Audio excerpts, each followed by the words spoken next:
Anil Kapoor, Salman Khan, Fardeen Khan no entry मुভির কিছু interesting unknown fact video লাস্টে share করব। খুবই ইন্টারেস্টিং, স্কিপ না করে ভিডিওটা পালে পুরো দেখো। সাথে সাথে এই সিনেমার বাজেট কত, বক্স অফিসে কত কালেকশন করেছিল, বক্স অফিসে কি ভার্ডিক্ট এনেছিল তাও শেয়ার করব। পার্সোনালি এই সিনেমাটা আমার কেমন লেগেছে তাও শেয়ার করব। পালে ভিডিওটা পড়ে দেখো, আশা করি তোমাদের ভালো লাগবে। আর যদি ভালো লাগে তাহলে অবশ্যই এটা লাইক করে দিয়ে যেও। So friends, welcome back to my channel. আজ 26শে আগস্ট 2025 মঙ্গলবার। ওয়েদার ভালো, মনে হচ্ছে শরৎকালের ওয়েদার, যদিও ভাদ্র মাস কিন্তু শরতের আকাশ। আর এক মাস বাদে পুজো, আনন্দই আনন্দ। এক মাস পরে আজকে 26 তারিখ, আজকের দিনে চতুর্থী।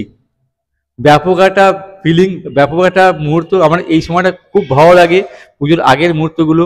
শপিং, কেনাকাটা, তারপরে তোমার হচ্ছে পুজো প্যান্ডেল হচ্ছে, ঠাকুর বানানো হচ্ছে, তারপরে বিশ্বকর্মা পুজো আসছে, গণেশ চতুর্থী আসছে, বাড়িতে গণেশ পুজো হয়, পরশু দিনই গণেশ চতুর্থী আছে। সব মিলে ভালো একটা মুহূর্ত, আর সবাই মাঝখানে ভিডিওটা শ্যুট করছি। সো ফ্রেন্ডস, নো এন্ট্রি আজ থেকে 20 বছর আগে 2005 সালের 26 আগস্ট রিলিজ করেছিল। লিড রোল ছিল অনিল কাপুর, সলমান খান, ফরদিন খান, লারা দত্ত, ঈশা দেওল, সেলিনা জেটলি, বোমান ইরানি, দীনেশ সিংহ, আরও অনেকে ছিল। নো এন্ট্রি একটা out and out comedy movie. Produce করেছিল বনি কাপুর, ডাইরেক্ট করেছিল Anees Bazmee, even writer, screenplay, dialogue writer ছিল আনিস বজমি, মিউজিক দিয়েছিল আনু মালিক, গান লিখেছিল সমীর। এবার যদি বাজেট আর বক্স অফিস নিয়ে আলোচনা করি, নো এন্ট্রির বাজেট ছিল 22 কোটি, আর প্রথম দিন বক্স অফিসে ইনকাম করেছিল 1,72,00,000। প্রথম সপ্তাহে শেষে কালেকশন ছিল 14,08,00,000। আর এই সিনেমাটার overall net India life time collection ছিল 44,72,00,000। বক্স অফিসে সুপারহিট হয়েছিল। স্ক্রিনশট দেওয়া আছে, পজ করে তোমরা ডেটা চেক করতে পারো। এবার যদি আমার পার্সোনাল রিভিউ শেয়ার করি, একই কথায় বলবো, আউটস্ট্যান্ডিং, এক কথায় অসাধারণ। মানে কমেডি সিনেমা যদি পছন্দ করো, এই মুভিটা মিস করো না। তোমাকে ভরপুর এন্টারটেনমেন্ট, ভরপুর মস্তি দেবে, ব্যাপক সিনস আছে, মানে হাসাতে বাধ্য করবে। আর কিছু কিছু এত ফানি, কিছু কিছু মুহূর্ত এত ফানি না, তোমাকে হাসি হাসি তোমার পেট ফুলিয়ে দেবে।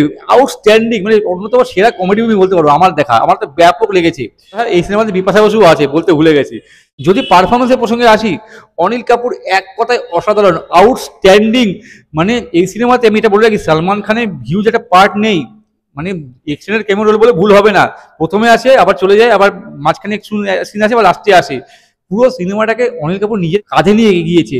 আর যা হাসিয়েছে অনিল কাপুর, যা কমেডি করেছে, আউটস্ট্যান্ডিং। অনিল কাপুর সেরা, এই সিনেমার সোল বলতে পারো অনিল কাপুর, এক কথায় অসাধারণ।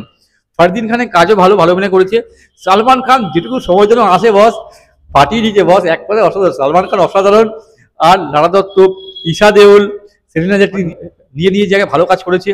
ওই দীনেশ সিংহ ব্যাপক অভিনয় করেছে।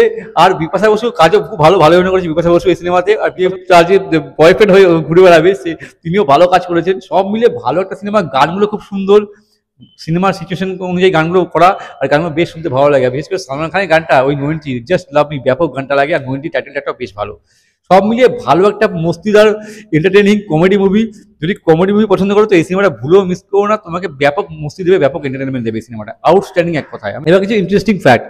এই মুভিতে প্রথমে ফরদিন খানের রোলের জন্য সৈফ আলী খানকে অফার করা হয়েছিল, কিন্তু কাল হো না হো মুভি নিয়ে ব্যস্ত থাকার জন্য সৈফ আলী খান এই রোলটা করতে পারেনি।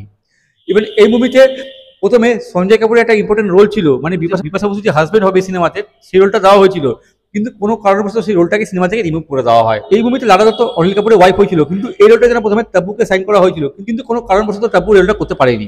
ফাইনালি লারা দত্ত এই সিনেমায় কাস্ট হয়। যদি ভিডিওটা ভালো লাগে তাহলে লাইক করো, শেয়ার করো, নতুন থাকলে চ্যানেলে সাবস্ক্রাইব করতে পারো। যদি কোনো সিনেমার সম্পর্কে জানতে চাও তো আমায় কমেন্ট করে পাঠাও, আমি চেষ্টা করবো সেই সিনেমার সম্পর্কে ভিডিও বানাবার আর তোমাদের সরাসরি শেয়ার করবার জন্য। ততক্ষণে যেন বিরতি নেবো। তোমরা প্রত্যেকে ভালো থাকো, টাটা বাই, জয় হিন্দ, take care and stay cool man. যদি না দেখে থাকো সিনেমাটা, প্লিজ এই সিনেমাটা একবার দেখো, তোমাদের ভরপুর এন্টারটেনমেন্ট দেবে। আউটস্ট্যান্ডিং কমেডি মুভি, ব্যাপক।